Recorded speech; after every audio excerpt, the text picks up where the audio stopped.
Ryan Reynolds here from Mint Mobile. With the price of just about everything going up, we thought we'd bring our prices down. So to help us, we brought in a reverse auctioneer, which is apparently a thing. Mint Mobile Unlimited Premium Wireless. How to get 30, 30, bit to get 30, bit to get 20, 20, 20, bit to get 20, 20, bit to get 15, 15, 15, 15, just $15 a month? Sold! Give it a try at mintmobile.com/switch. Upfront payment of $45 for 3-month plan, equivalent to $15 per month required. New customer offer for first 3 months only. Speed slow after 35 gigabytes if network's busy. Taxes and fees extra. See mintmobile.com. My cat Freddie loves to be brushed and cuddled. But stirring up his cat allergens meant sneezing and itchy eyes. Then I found Purina One Live Clear. It's cat food that reduced the major allergen and my suffering in as little as 21 days. Now, we feel closer than ever. If you have issues with cat allergens, you really need to try Purina One Live Clear. Try new Purina One Live Clear today. Purina One, a difference from day one.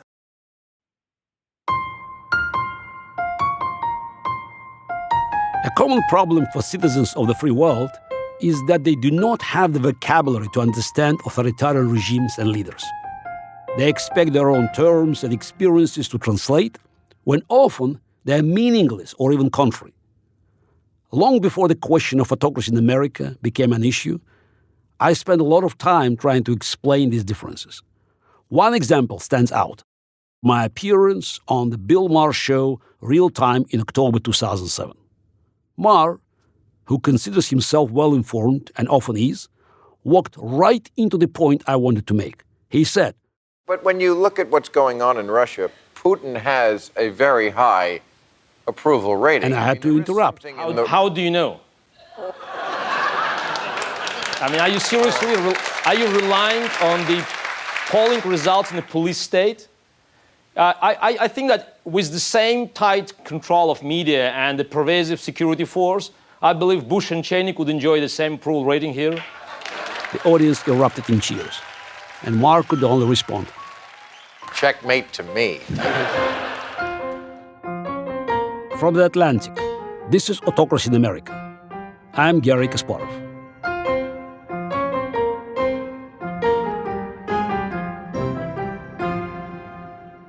The American political system has been an example of a stable democracy for some 250 years. But have Americans grown complacent, thinking that nothing can shake a system that has worked so well for so long? My guest, longtime pollster Frank Luntz, is well-versed in taking the temperature of the American public. Frank is perhaps best known as a behind-the-scenes operative in Republican politics. But he is also an author, advisor to CEOs, and most recently, an instructor in American politics at the Military Academy at West Point. Frank is a pioneer of instant response focus group technique that lets him understand not just what people think, but why. That's how he began to sense more than 10 years ago that something was very wrong in American politics. Hello, Frank. Hello, Garry. Let's start with personal stuff. Do you remember when we met? I believe we were introduced by a human rights activist about 15 years ago. And one of the coolest moments for me is when you and I marched in a protest in Russia. And you told me to be careful. I could not believe I was with you. And to be doing this podcast right now, I know you're going to get into some stuff, some pretty heavy stuff about where we are and where we're headed as a country and the leadership. But this is Garry fucking Kasparov. I can't believe it. But what I respect the most is your courage, the courage of conviction. You know, I teach at West Point, and we teach students to have leadership of character. You have character, courage, and selfless service. So whatever you want to know from me for the next however long we go, this is an honor and a privilege. And by the way, I may even get emotional. I've had 2 strokes, and that disconnects my emotions from my head. And so you'll know that I really mean it. But Garry, this is very special. Frank, I'm speechless. I want people to feel that you're so special also, because no one can read the minds of voters and all the underground trends in American politics better than you did, and you still are the master of it. And I want to go back, so just it's... But you're going back, and yet it's so bad now. No, it's so bad, but let's analyze it. We have never been this angry We've never been this distrusting. We don't trust any institution except for the military. We don't trust any people who lead anything right now. We're fed up. We're mad as hell. If I were to summarize in a single word how Americans feel, it's all caps with an exclamation point. Enough. Enough politics. Enough lies. Enough being ignored, forgotten, betrayed, which is an emotion that breaks society. And however bad you think it is, it's worse. Because I can't sit 15 people in a room that's a little bit bigger than this and have them not tear each other apart. The problem that I have right now, and I don't know how to fix it, is that we don't want to listen to each other. We want to be heard. We want to speak and make sure that other people listen. And when a democracy stops learning and a democracy stops listening, that democracy is in trouble. And we're going to get into all of that. But first, as a chess player, I did a little research. And researching this project, I came across a 2014 profile of you in The Atlantic by Molly Ball. Yeah, you know, that profile almost cost me tens of millions of dollars. I don't know if you know this. No, I didn't know. Tell us. It was a good interview, and she told the truth. I believed that America was breaking apart back then.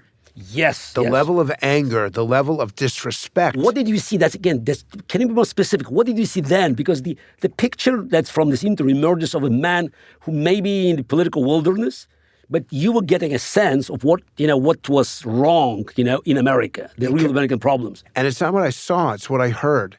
I did focus groups. I've been doing focus groups now for 35 years. But this country has zillions of pollsters. They all heard the same stories. How come that you indicated just deep down, just many layers beyond what others saw, this is the rotten core? Because they could hear it, but they weren't actually listening.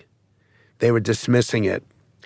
And this is a problem that I have. It makes me a good pollster and not particularly great to be around at nights and weekends, which is if I'm surrounded by angry people, I get angry.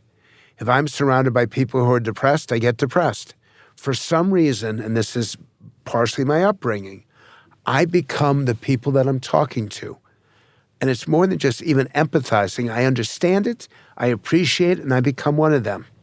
And in 2014, my head was exploding because we were heading towards the conditions that gave us Donald Trump just 2 years later.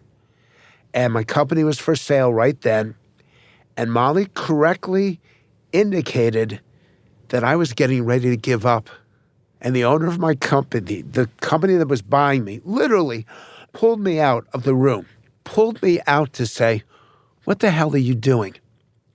You sound like someone who's giving up. Frankly, you sound suicidal. What am I buying here? Tell me." And I'm thinking to myself, oh, shit. I have now, through my candor, let's put it that way, I have now doomed myself. So I'm telling the owner, no, I'm not quitting, I'm not giving up. And the truth is, I was. He figured it out.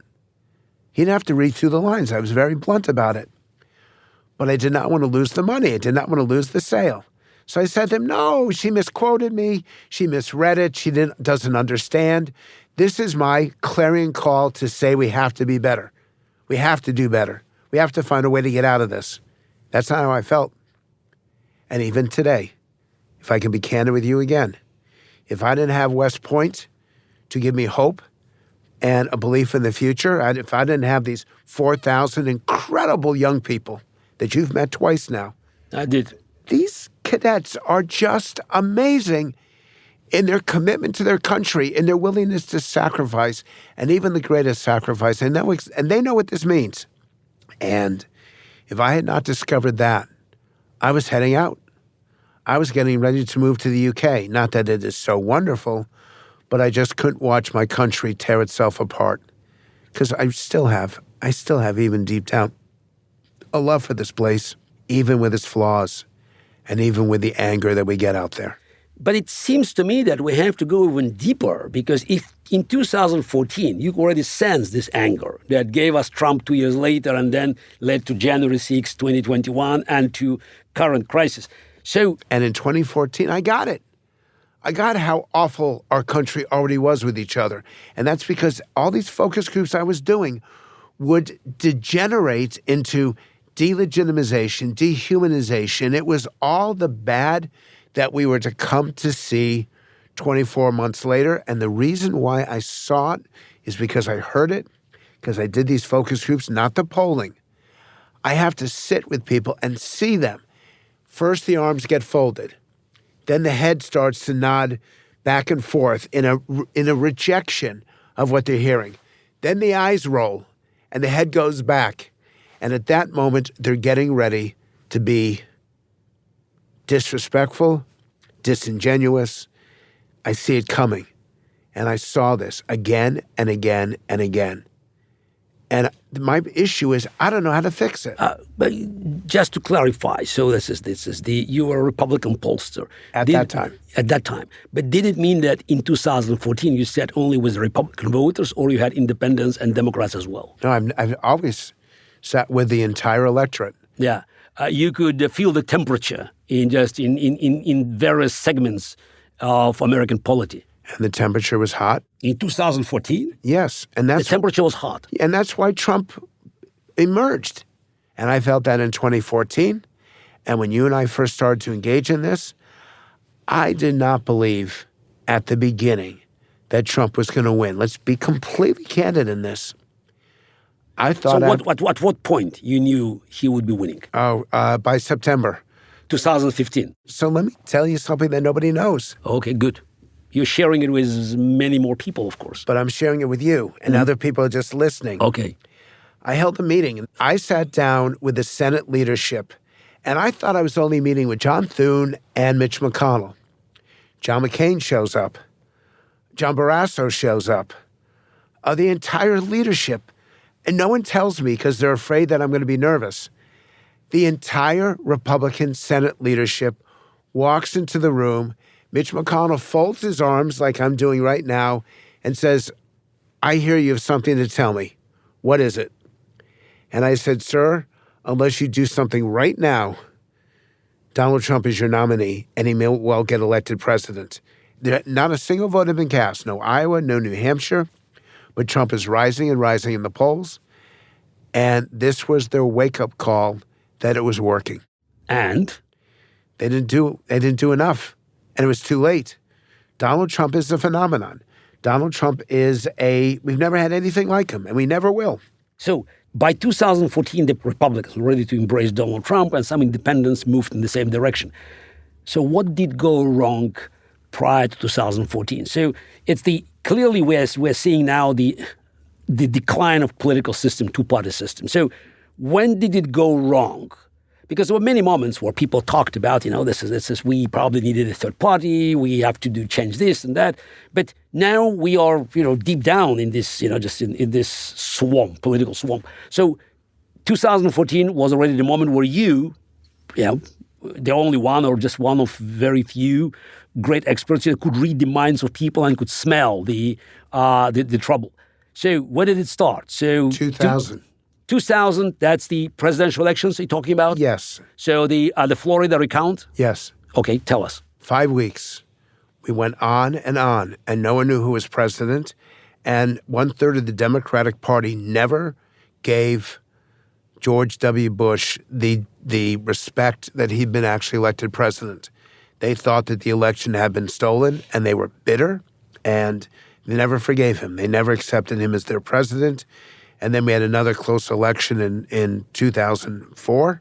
No, it wasn't that close. Yeah, with John Kerry, it was close enough. But they lost Ohio by quite a margin. So yes, but people thought that Kerry was going to win. They thought on election day that Kerry had the lead. So they were wondering, why is this happening? It was the beginning of the divide. And then in 2007, 2008, our economy went to hell. A whole lot of people lost their homes, lost their jobs, lost their savings, and lost their future. And in the end, politics is a reflection of the economy, not the other way around. And when you're promised a better future, when you're promised that you're going to have it better than your parents, and then it doesn't happen, and worse than that, all these life savings are destroyed, not only are you mad, that's where the word betrayed comes in. And people and their future, their whole perspective on life began to close in on them. And America wasn't the land of opportunity for them. America was a broken promise. And I'm afraid that we're back to the same way right now, which is why this thing on tariffs has me so concerned, and why I'm reading again about the rise of anger, and this time it's coupled with complete distrust of our court system, of our healthcare system, of our media, of our government and the people who are in it. All the institutions that keep America moving forward are disliked and distrusted, and the only one that's left is the military. Okay, it's very, very important because you said a few times the key word, in my opinion, trust. Yes, that is. So, by trust. The way, let's stop there. That is the key word. It's the number one priority that Americans have. Trust and truth, they're connected to it. Of all the values that are essential to democracy, none is more important than the truth. It's more important than participation. It's more important than anything else, because if you don't trust the information or the people providing it, how can you possibly govern yourselves when you have no idea what's right and what's wrong? So are you telling us now that over 225 years, Americans never lost trust in the government or in government agencies and all other institutions created throughout this time period and in the various places in the country? What was our worst economic calamity? 1929. And it took 10 years, 11 years, 12 years for us to come back from what happened in 1929. And eventually it was the war. So we had few other moments in American history, but something I remember, so the late 70s, also the mood was dark, country was not doing well. Then you had Ronald Reagan. Yes, so, at the very moment we were so upset, at the very moment that we were giving up, the malaise of Jimmy Carter gave us the hope and the passion of Ronald Reagan. Okay. Now, the question is, so why the Great Depression and all the tragic consequence of Great Depression for millions and millions of Americans gave us FDR as a leader? Why the malaise, in your words, of Jimmy Carter's rule brought Ronald Reagan to power and to the Oval Office? But why the relatively small crisis on the surface, visually, compared to these two periods of American history, brought us not a new Reagan or new FDR, but Donald Trump? For tens of millions of people, Donald Trump is Ronald Reagan, is FDR. For tens of millions of people, Donald Trump speaks the truth, and only Donald Trump does. And his graphic descriptions and language that is accessible to a high school grad is exactly what FDR was to people back in 1932 and what Reagan was to people in 1980. That's exactly the point. I know how you feel about him, but there's a reason why he beat Vice President Harris. And they knew what he stood for.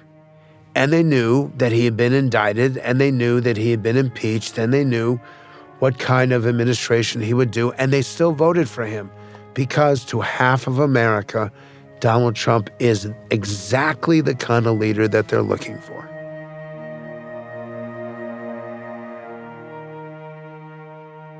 We'll be right back.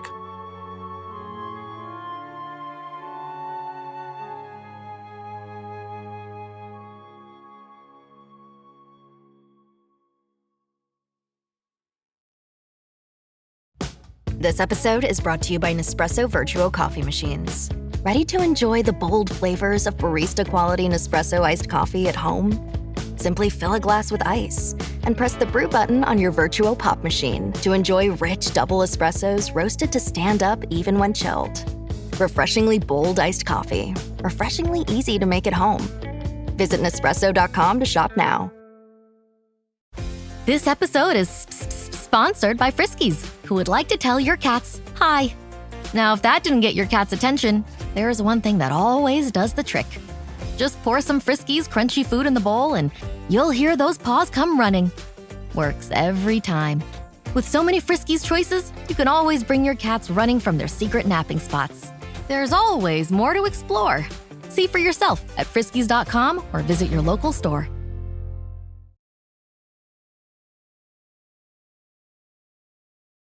Going back to people expected Trump and still expect Trump to do something. It's, he's a doer. And he's already in power, so it's several months. And he did a lot of things. So are they still happy with what he's doing? Because you mentioned tariffs a few times. They're happy with most of what he's doing. They're not happy with how he's doing it. They're happy with the agenda and the priorities, but they're not happy in the execution. Best example of this is DOGE and wasteful Washington spending. So they want to cut government spending. They want to reduce the bureaucracy. But they don't want to do it haphazardly. And when Elon took a chainsaw on stage and everyone saw this visual, that is what the hardcore Trump voter wanted, a chainsaw to Washington. But the people who put him over the top wanted a scalpel, not a chainsaw. And that's what's been happening, is the idea that, yes, this is the right agenda, but this may not be the right approach, and this is definitely not the right communication. And I don't think Trump cares, because to him, his priority are his voters. And we've never had that before either. Someone who says, I'm really not president of the whole country. I'm president of the people who voted for me, and I'm going to damn well ensure that they get what they voted for. We don't see, and this is something that's important to this conversation. I hear from these people every day, but they're not obvious. They're not people we talk to. They're not going to be listening to this podcast, I'll tell you that. I have no doubt about it. Because they're struggling, because they live paycheck to paycheck, because they're holding 3 jobs between 2 people or 4 jobs between 2 people. And I sympathize with them. And they were promised that if they worked hard, played by the rules, paid their taxes, and raised their kids well, there would be something good at the end for them. And you know what they got? Nothing. They didn't get a raise. Some of them got fired. They were unable to save for the future. What does that mean? If they get into a car accident, they're done. They can't afford a new car. They can barely afford a used car. They truly are struggling. And I sympathize with them. I don't think that justifies their rudeness. I don't think that justifies how so many of them are mean.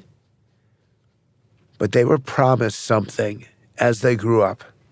In their textbooks, in their history books, they were promised an America that would deliver for them a better future, and it didn't happen. But it is not happening now. Correct. So what will they do? I think they tune out. They will just drop dead. I mean, this is not physically, but just just politically. So they will cease to pay attention. They will cease to care, and that's just as dangerous. I'd rather hear from my enemy. I'd rather know where they are. I'd rather know what they think, because it gives me a chance to talk to them. They will tell their kids that democracy doesn't work. Don't bother to vote. Don't participate. Democracy doesn't work. For these people, it does not. No. And capitalism. You call capitalism, I would like to use the phrase, economic freedom. Capitalism is about the rich. Economic freedom is about everybody else. I need them to buy into the economic system, because that will help them buy into the political system. But it's not going to happen. There's a shot that could happen. How? If people once again see that the economy is not rigged against them, if they once again can save to live the good life. Nobody wants the American dream anymore. They just want the good life. But you said if. So what should happen for them to change their mind? So they can afford to take a long weekend at a nice place. So they can afford to buy their children birthday gifts or Christmas gifts or these things that they want in their life. So once again, they can afford to live the good life. But is it happening? No. Okay, so that means, it's the further, distrust in politics. That's why all the institutions are upside down in terms of public support, because they're not being protected. If they get sick, they can't afford the health care bills. But are they going to blame Donald Trump or the system that prevented him from delivering to them? They're blaming the system at this moment. So, if they are blaming the system and not the president, does that empower the president to work outside the system? So, can you imagine the situation where the president will find himself above the law and will try to act on this belief? So, does it mean that Donald Trump will be in a unique position to be above the law? Uh-huh. So, the answer is yes. Yeah. Okay, so what are the chances? Maybe. Do you think it's a real threat that at one point he decides that, he should not bother with the legal restrictions and will try to impose his direct rule? When he made a comment about the Constitution, whether or not he has to follow it, I think that said it all. At West Point, they don't defend America. They don't defend the president. They don't defend the people. You swear an oath to the Constitution. It is genuinely sacred because it gave us our freedoms and it protects us. And when you start to say that I'm not sure if I have to do something, if the Constitution mandates that I do it, that's a problem. That's a real problem. If we have another January 6th in some form or shape, will Kash Patel and Pam Bondi follow Trump or Constitution? I don't know. You don't know? No. What about the cadets?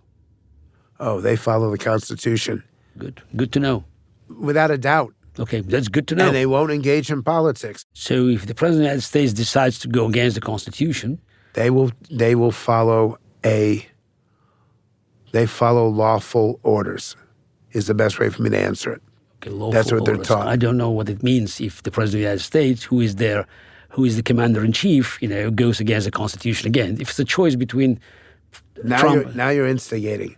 No, I'm not instigating. I just, it's a logical, set of questions because I think I saw enough in my life. So that's why, it's just being in a situation which I think I all thought would be unheard in the United States where you ask these questions, they're legitimate questions. You don't want to answer because nobody wants to answer this question. But the fact is, we are in the position to ask these questions and to debate them seriously. Which is because what does it tell us about the current situation in America? It tells us that we still have a democracy.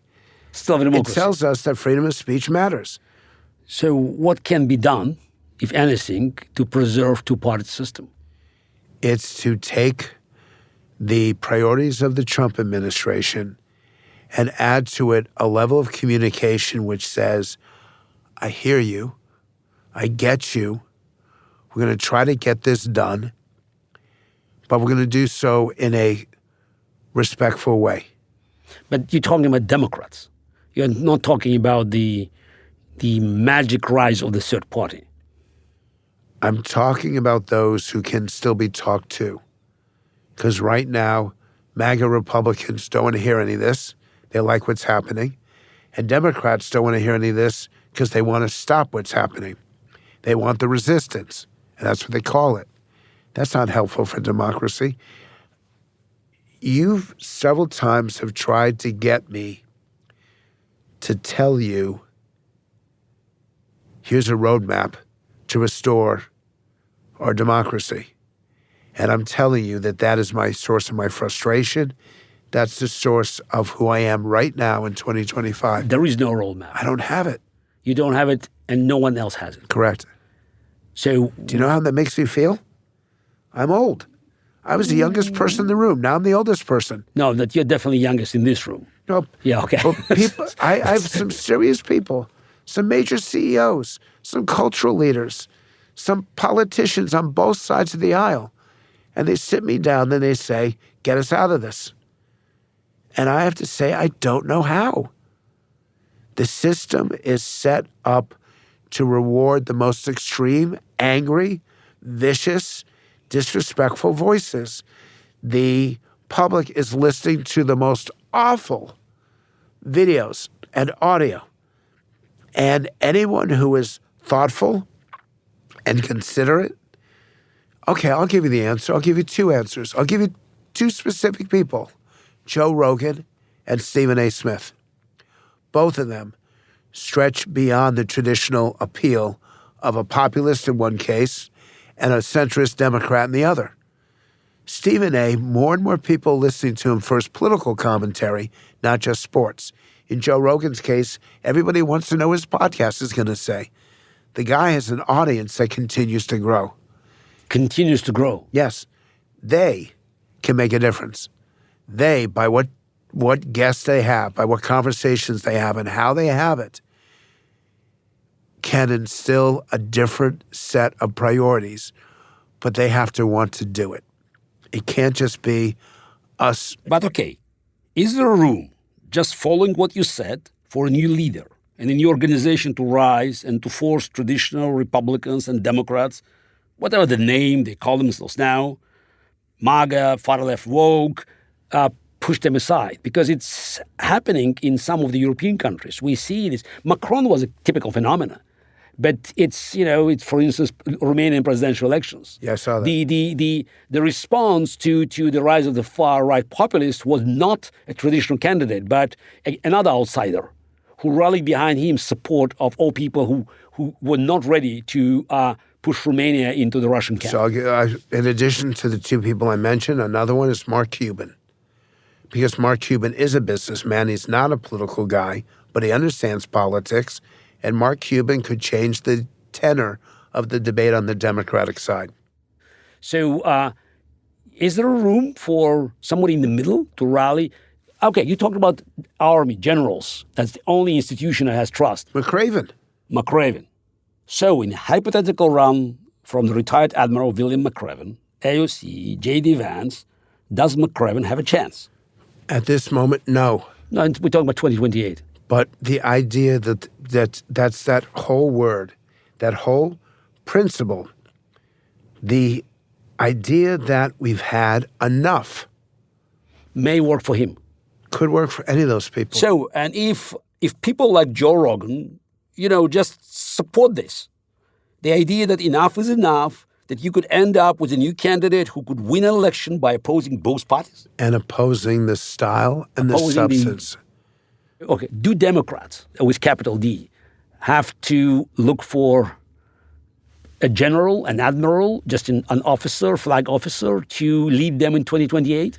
They need to find someone who is not wedded to the past, someone who has not been responsible for the failures of government, someone who's outside the mainstream. And I'm going to flip it on you before you end this podcast, which is you chose to be here. You're not an American citizen. No, I'm not. But you love my wife is, my kids are. And you love this country. I know you do. Absolutely. How do you feel when you see our democratic system, small d Democrat, in such pain? Awful. That's why I believe it's my duty to do whatever I can to communicate the nature of the threat to American democracy, and to help those who are willing to fight back, not resistance, but this is those who are willing to restore democracy, or just probably more accurately to make it, to adjust it to the challenges of the 21st century. Look, I saw a lot, and I have an advantage because I grew up in a communist country. So I learned many things through my own experience, not just reading books. And I saw democracies rise in Russia and then collapse, and not only in Russia. So I saw that the world, celebrating the collapse of the Soviet Union and the end of the Cold War in 1991, and then going back to the rules of autocrats. So it's almost 2 decades that we see the steady rise of autocratic regimes around the globe. Democracy is on retreat. And America proved not to be immune, as other democracies, against the virus of authoritarianism and corruption and distortion and fake news. So I'm here fighting the same battle I fought back in Russia. So in Russia, we lost. But here, I hope our chances of winning and helping America to recover its global prominence and leadership, our chances are not slim to none. I think that's very good chances. And also, again, I believe that without America's restoring its greatness, it's not MAGA, I'm sorry, this is it, but America restoring its historical greatness and returning to its founding values, that's the only chance for the world to actually to reap the benefits of this technological revolution and to move us forward into the brighter future. We need America to recover its place in the world, and to it's not about make America great again. It's about finding the right combination of these ingredients, magic ingredients that have been mixed magically by founding fathers, and to make sure that American democracy, the American Republic, built on these traditional American values that made America great in the past, would help America to adjust to the new challenges of the 21st century. And if I could add to that, to me, the positive campaign is freedom. Both kinds of freedom. Freedom to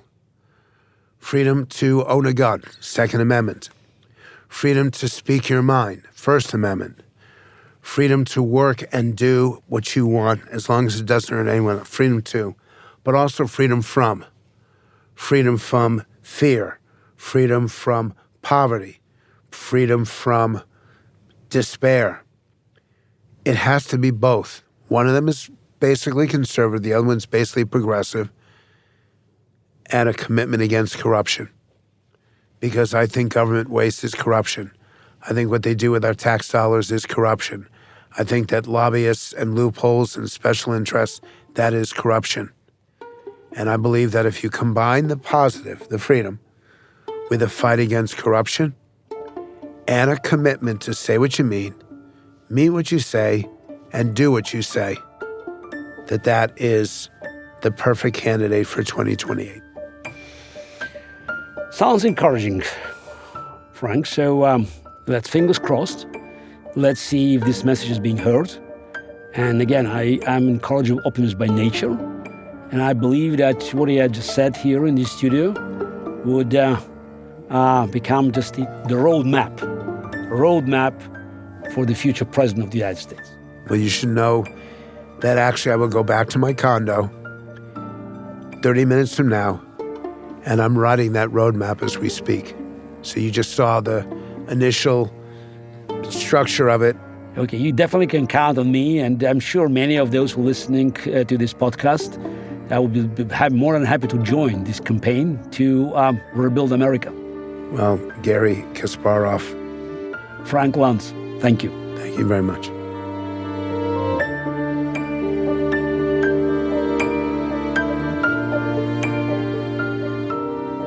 This episode of Autocracy in America was produced by Arlene Arevalo and Natalie Brennan.